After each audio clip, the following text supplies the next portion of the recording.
الحمد للہ وکفى والسلام علی عباده الذین اصطفى اما بعد. بزرگان محترم اور برادران عزیز، اسلام ہمیں ایک خوبصورت زندگی دیتا ہے. اس زندگی میں کس طرح سے ہمیں رہنا ہے، خوشی ہو یا غم ہو، اگر وہ اللہ اور اس کے رسول صلی اللہ علیہ وسلم کے احکامات کے مطابق ہوں گے تو ہماری کامیابی ہے، اور اگر اس کے برعکس ہوں گے تو پھر کامیابی کا بھی اندر ہوگا، یعنی ناکامی. زندگی میں 3 خوشیاں انسان کو ملتی ہیں جو بڑی خوشیاں ہیں عام طور پہ. ان 3 خوشیوں میں ایک خوشی ہے کہ جب اولاد ہوتی ہے ماں باپ کے لیے وہ دن بڑی خوشی کا ہوتا ہے. شادی ہوتی ہے وہ دن خوشی کا ہوتا ہے. اور اسی طریقے سے عیدیں ہیں. اور یہ وہ خوشیاں ہیں جو منانی نہیں پڑتی، جو اوپر سے لانی نہیں پڑتی، کہیں سے امپورٹ نہیں ہوتی کہ ہم خوش ہونا چاہتے ہیں. نہیں، یہ اندر سے خوش ہوتا ہے انسان، یہ اندر کی کیفیت ہوتی ہے. ان تینوں خوشیوں کا جو میں نے ذکر کیا، اس کی ابتدا کہاں سے ہوتی ہے؟ عید کا دن ہے، خوشی کا دن ہے. ایک تو روزانہ کی نمازیں ہیں جس میں فجر کی نماز ہے دن کی ابتدا. لیکن دن جیسے ہی شروع ہوتا ہے، سورج اوپر آیا تو اب ہمیں یہ حکم ہے کہ ہم نماز سے اس دن کی ابتدا کریں، خوشی سے، یعنی اللہ کو یاد کریں. اگر یہ ضروری نہ ہو کر کہ اللہ کی عبادت کریں تو پھر ہمیں یہ حکم دیا جاتا ہے جس طرح چاہے اپنی خوشی مناؤ. لیکن نہیں، ہمیں قید کیا گیا ہے، بتایا گیا ہے کہ یہ کرنا ہے. عبادت سے شروع ہوا دن، بچہ پیدا ہوا، خوشی کا دن ہے. سب سے پہلے جو اس کام کرنا ہے وہ ہے اس کے کام میں آزاد ہونا ہے، یعنی اللہ کی بڑائی اس کو بتانی ہے. اور یہ سمجھ میں آنے والی بات نہیں ہے. بچہ ہے، اس کو ابھی کوئی تمیز نہیں ہے، چند گھنٹوں کا ہے، لیکن شریعت کہتی ہے کہ اس کے کان میں اللہ کا بول بولو، تو اس کی خون میں، رگوں میں یہ الفاظ صلاحیت کر جائیں. اسی طریقے سے نکاح کسی کا ہوتا ہے، شادی کسی کی ہوتی ہے، خوشی کا وقت ہے، اس کو بھی جوڑا ہے خطبے کے ساتھ کہ آیات پڑھنی ہے، اللہ کا ذکر کرنا ہے، اللہ کی بات کرنی ہے، اس کے بعد اس کی ابتدا کرنی ہے. پھر ہوگا ایجاب و قبول، پھر کروانا ہے قبول. پہلے یہ الفاظ بولنے پڑیں گے. تو اللہ تعالیٰ نے جو انسان کو بنایا ہے، انسان کی تخلیق فرمائی ہے، یہ 100% کامل ہے. کیسے؟ ذرا تیز ہوا چل جائے تو مسئلہ، کم ہوا ہو جائے تو مسئلہ، بارش تیز ہو جائے تو مسئلہ، بارش نہ ہو تو مسئلہ، نیند زیادہ آئے تو مسئلہ، نیند نہ آئے تو مسئلہ. میں طبیب ہوں، میرے پاس ایک دفعہ ایک ضعیف خاتون آئی ایک شکایت کے ساتھ کہ میرا پیشاب بند ہو گیا، پیشاب نہیں آتا. میں نے دوا دی. کچھ دیر کے اسی نشست میں کچھ دیر کے بعد ایک ضعیف خاتون آئی اور انہوں نے یہ کہا کہ مجھے پیشاب پہ کنٹرول ہونے قابل ہے، میرا پیشاب نہیں ہوتا. میں دوا تو دے رہا تھا لیکن میں حیرت میں پڑ گیا کہ یا اللہ، چند لمحوں میں آپ نے 2 ایسے لوگ دکھائے کہ ایک اس کے رکنے کی پریشانی میں مبتلا ہے اور دوسرے اس کے جاری ہونے کی پریشانی میں مبتلا ہے. اللہ نے کیا انسان کی تخلیق کی ہے. اندھیرا زیادہ ہو جائے تو مسئلہ ہے، روشنی زیادہ ہو جائے تو مسئلہ ہے. کوئی بھی چیز طبیعت سے ہٹ جائے گا، اللہ نے ایسی بنائی ہے، انسان کی تخلیق ایسی فرمائی ہے کہ یہ مسئلوں کا گڑھ ہے. ذرا سی اونچ نیچ ہو جائے گا. تو جب ہم مسئلوں کے اتنے سمندر کے اندر ڈوبے ہوئے ہیں کہ دن میں نہ جانے کتنی مرتبہ غصہ آتا ہے، اس لیے کہ طبیعت کے خلاف بات ہوتی ہے. ہر چیز تو طبیعت کے موافق نہیں ہو سکتی. میں جا رہا ہوں سڑک پہ، سگنل بھی طبیعت کے موافق کھل جائے، آگے والا راستہ بھی مجھے دے دے، میں سہولت کے ساتھ پہنچ بھی جاؤں، کہیں گڑا بھی نہ آئے، ایسا نہیں ہو سکتا. کتنی جگہ پر غصہ آتا ہے. اب اس کیفیت جو یہ کیفیت بدلتی ہے، اس میں کیا کرنا ہے؟ اس میں اللہ والوں کا معمول یہ ہے، شریعت ہمیں تعلیم دیتی ہے، وہ یہ ہے کہ اللہ کا ذکر کرنا ہے. بجلی گل ہو گئی، اب آپ پوچھتے رہے کہ بجلی والے ایسے ہیں، باپٹا والے ایسے ہیں، یہ الیکٹرک والے ایسے ہیں، اس سے فائدہ کچھ بھی نہیں ہوگا، وہ ایسے ہی رہیں گے جیسے ہیں. اس وقت کیا کرنا ہے؟ چراغ گل ہو گیا، آپ صلی اللہ علیہ وسلم نے اِنَّ لِلَّهِ وَإِنَّا إِلَيْهِ رَاجِعُونَ پڑھا. تو آپ سے حضرت عائشہ صدیقہ رضی اللہ تعالیٰ عنہ نے فرمایا، عرض کیا یا رسول اللہ، اس پر بھی آپ نے کہا مومن کو جو تکلیف بھی پہنچتی ہے اس کے اوپر اِنَّ لِلَّهِ، اور یہ استرجاع مجھے دیا ہے اللہ تبارک و تعالیٰ جو پچھلی قوموں میں کسی کو نہیں دیا. ورنہ یعقوب علیہ السلام اپنے بیٹے کی جدائی پہ یہ نہیں کہتے ہم غمگین ہیں، وہ یہ کہتے اِنَّ لِلَّهِ وَإِنَّا إِلَيْهِ رَاجِعُونَ. تو ہر چیز کا تعلق اللہ سے جوڑنا. میرا کوئی قابو نہیں ہے. ہم رکوع کرتے ہیں، کتنی مرتبہ پڑھتے ہیں سبحان ربی العظیم. یہ ہم اقرار کر رہے ہیں کہ آپ کی ذات عظیم ہے، عظمت والی ہے، بڑائی والی ہے، باعزت ہے آپ کے اللہ. اب جب اللہ کی ذات بڑائی والی ہے تو اس کا مطلب طبیعت کے موافق وہ کام کریں یا طبیعت کے خلاف وہ کام کریں، وہ بڑے ہیں، وہ جیسا چاہے ویسا لے. یہ سبحان ربی العظیم کا مطلب کہ ہم آپ کے آگے، آپ کے حقوق کے آگے، آپ کے کاموں کے آگے ہم اپنی گردن جھکاتے ہیں. جو آپ کر رہے ہیں وہ صحیح ہے. زازان کندی ایک تابعی ہیں، یہ گانے گایا کرتے تھے. تو عبداللہ بن مسعود رضی اللہ تعالیٰ عنہ گزر رہے تھے. یہ بانسری بجاتے تھے اور گانے گاتے تھے، گانے گاتے تھے. عبداللہ بن مسعود کے منہ سے یہ نکلا کہ کاش اس آواز میں قرآن پڑھتا. یہ اگرچہ نشے میں بھی دھت تھے زازان کندی، لیکن کانوں میں وہ آواز پڑ گئی.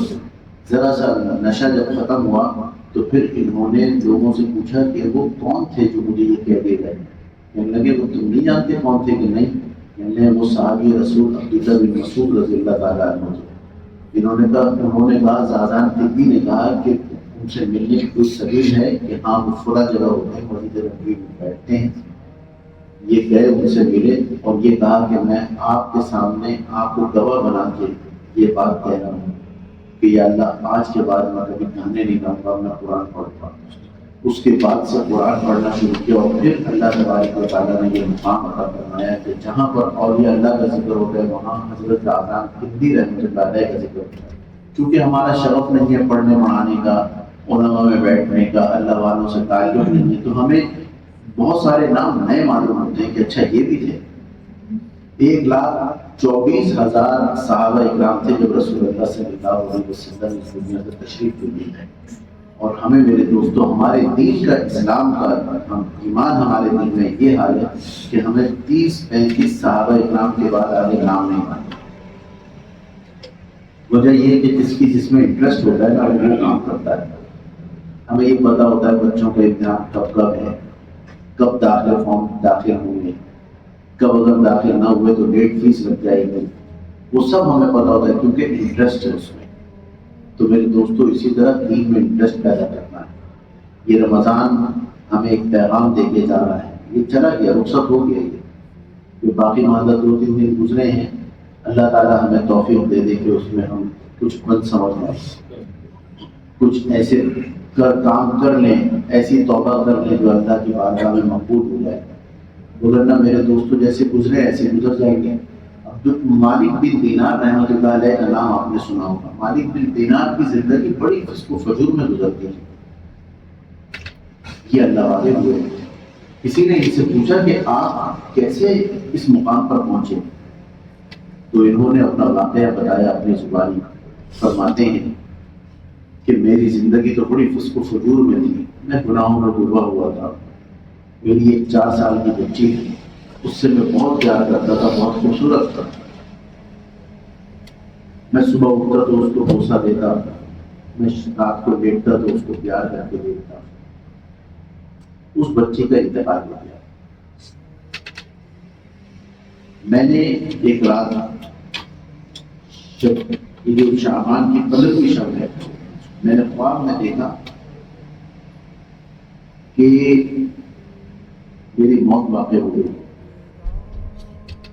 اور میں بھاگ رہا ہوں آگے پہاڑ کے اوپر آگ لگی ہوئی ہے۔ میں لوگوں سے مدد کہہ رہا ہوں، ایک سفید پوش خوبصورت انسان وہاں کھڑے ہیں۔ میں نے ان سے کہا کہ میری مدد کرو، انہوں نے کہا میں مدد نہیں کر سکتا۔ میں پریشان ہوا، آگے پہنچا، اژدہا میرے پیچھے لگ گیا۔ اب آگے جاتا ہوں تو آگ ہے، پیچھے اژدہا ہے۔ تو میں نے دیکھا کہ ایک خوبصورت سی جگہ آئی ہے، پردے پڑے ہوئے ریشمی، وہاں سے کچھ بچے نکلے اور کسی نے آواز دی کہ اس شخص کو کوئی پہچانتا ہے؟ تو وہ میری بیٹی مجھ سے آ کے لپٹ گئی کہ میں جانتی ہوں یہ میرا باپ ہے، وہ مجھ سے لپٹی ہے۔ میں نے اس سے کہا کہ بیٹا تو یہاں پر ہے؟ کہاں؟ میں ابا بہت خوش ہوں یہاں۔ تو کہنے لگی ابا آپ کو بھی اس جگہ آنا ہے، لیکن اس جگہ آنے کے لیے اس نے پھر ایک آیت پڑھی کہ ایمان والوں کے لیے وہ وقت نہیں آیا کہ ان کے دل اللہ کے ذکر سے دہل جائیں، انتخشع قلوبہم، کہ ان کے دل اللہ کی خشیت سے دہل جائیں، گر جائیں، کانپ جائیں۔ کہنے بیٹا تجھے کس نے یہ آیت سکھائی؟ کہنے لگے ہمیں عالم برزخ میں یہ آیت سکھائی گئی کہ ایمان والوں کے لیے وہ دن نہیں آیا۔ الم یعن للذین آمنوا، ایمان والوں کے لیے وہ وقت ابھی نہیں آیا کہ ان کے دل اللہ کے ذکر سے ہل جائیں۔ تو کہنے لگے کہ بیٹا مجھے کیا کرنا پڑے گا، کیا آپ کو اس زندگی کو چھوڑنا پڑے گا؟ کہ بیٹا اب تو میں یہاں آ گیا کہ آپ اب معافی مانگ لیں۔ کہنے بیٹا یہ اژدہا کیا ہے؟ کہنے یہ دنیا ہے۔ اور آپ کیا ہے؟ کہنے وہ آپ کے گناہ ہیں۔ اور وہ بزرگ کون تھے جو سفید لباس میں کھڑے ہوئے تھے؟ کہنے وہ نیکیاں تھیں لیکن وہ اتنی کمزور تھیں کہ وہ آپ کے کسی کام نہیں آئیں۔ اس میں کہا تھا نا میں کچھ نہیں کر سکتا، کہنے وہ نیکیاں تھیں، وہ آپ کے کام نہیں آئیں، کمزور تھیں۔ بس ان کی آنکھ کھل گئی اور ان کی زندگی بدل گئی۔ میرے دوستوں، اللہ والوں کو اللہ ایسی سچائی دیتے ہیں۔ ہم اور آپ بھی تو یہ دعا کریں کہ کوئی ایسی ہمیں بھی اللہ تعالیٰ ایسی سجائی کو فارم میں دے دیں کہ آ جاؤ، اب آ جاؤ میرے راستے، کیونکہ ہم تو اللہ کے راستے پہ چل نہیں رہے ہیں۔ چلنا تو دور کی بات ہے، کوشش بھی نہیں کرتے۔ اور کوشش کا کیسے پتہ چلے گا؟ آج سے میں اور آپ یہ تہیہ کر لیں، یہ مصمم ارادہ کر لیں کہ اب کوئی گناہ کی بات ہوگی تو اس سے ہم بچنے کی کوشش کریں گے۔ گناہ کی بات سے کیا مراد ہے؟ چھوٹی سے چھوٹی گناہوں کی چیزیں جو ہیں وہ یہ ہیں کہ کہیں پر بیٹھے ہوئے بڑی ہیں لیکن ہماری نظر میں جسے ہم گناہ سمجھتے نہیں ہیں، وہ کیا ہے؟ کہیں بیٹھے ہوئے کسی تیسرے کے متعلق گفتگو کرنا، یہ ترک کرتے، یہ تو بہت آسان کر سکتے ہیں۔ کہیں غصہ آیا لین دین میں دکاندار کے ساتھ، وہاں پر اپنی زبان کو قابو رکھنا۔ سڑک پہ جا رہے ہیں، کسی نے کچھ کہہ دیا، وہاں پر اس کو ہنس کے کہیں کوئی بات نہیں، میری غلطی، گاڑی لگ گئی کہیں، کوئی بات نہیں، میری غلطی۔ یہ لفظ استعمال کرنا، یہ عادت آج سے بنانی شروع کر دیں، زندگی میں اللہ تعالیٰ رونقیں لے آئیں گے۔ میں اکثر کہا کرتا ہوں یہ جو بڑے لوگ بنے ہیں، جو اللہ والے بنے ہیں، اللہ کے مقربین میں شمار کیے گئے ہیں، بزرگوں کا ہم ذکر کرتے ہیں، وہ ان کے بھی یہی 2 ہاتھ تھے، یہی 2 پاؤں تھے، 2 آنکھیں تھیں، ان کا بھی اضافی تو کوئی چیز نہیں تھی۔ وہ انہوں نے کر کے دکھایا، اور سب سے بڑھ کر رسول اللہ صلی اللہ علیہ وسلم نے ایسا ہی کر کے دکھایا۔ دنیا میں سب سے زیادہ جو مصروف انسان گزرے ہیں آدم علیہ السلام سے لے کے اب قیامت آئے گی اس وقت تک، وہ گزرے ہیں حضرت محمد صلی اللہ علیہ وسلم۔ جسے بیک وقت اپنی گھریلو زندگی بھی دیکھنی تھی، وفود کے ساتھ بھی بات کرنی تھی، جنگوں کی بھی تھی، دشمن کا بھی فکر تھا، اللہ کا احکام بھی لوگوں کو پہنچانا تھا، سننی بھی تھی، لیکن اخلاق کا مظاہرہ بھی کرنا تھا۔